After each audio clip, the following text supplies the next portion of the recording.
The Sega Dreamcast. Man, I'm about to feel like a whole boomer right now making this video.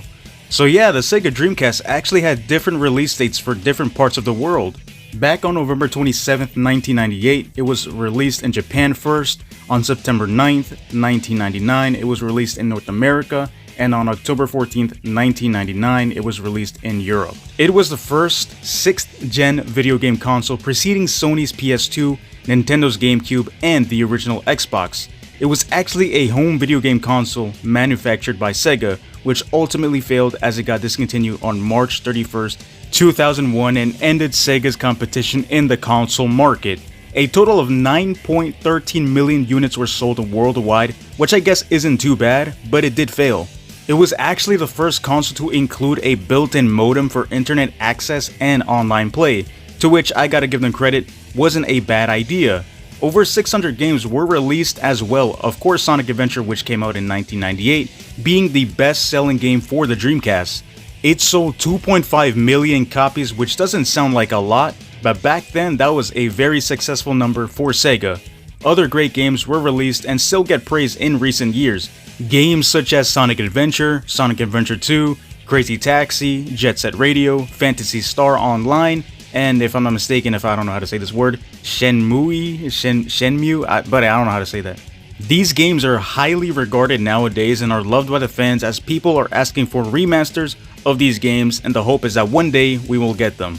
But the big question today is the Dreamcast actually worth it in 2025? Now, coming from a collector's standpoint, yes, I would definitely say go ahead and buy one, although prices for these things aren't the greatest. But in all honesty, I would say no, as emulations exist, and as of recently, I downloaded the Redream emulator. And so far, I'm having a blast playing all these games at a high resolution and with a higher frame rate.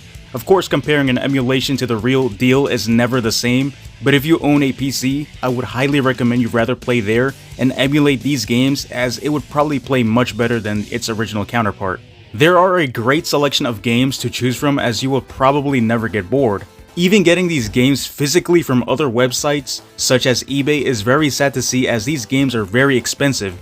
As much as I would have loved owning a Dreamcast, I feel like the main popular games, being SA1 and SA2, have gotten somewhat decent remasters. Maybe in the future I might get a Dreamcast, as I would love it for my collection of consoles, but as of right now, I feel good using this emulator. Just seeing the past and how the Dreamcast failed really does sadden me, as Sega wouldn't have become a third-party company, but I feel like it was for the best, as many of their consoles were failing terribly. But yeah, that's my take on today's video. Once again, if you are a collector, feel free to get one, although I would say it's not worth it in 2025. And this is coming from someone who actually loves consoles and Sonic. Another huge thing that I've noticed, and from what I've heard from other people, is that you can actually still play online with your Sega Dreamcast, but I'm not entirely sure for that, as I don't actually own one myself. But people say that if you can maybe soft mod it, I could be wrong, but you guys can correct me down in the comments down below. But yeah, that honestly sounds like a huge deal, but I could be wrong. But hey, if that's true, I'm not gonna lie, it might be worth it just because of that specific reason alone.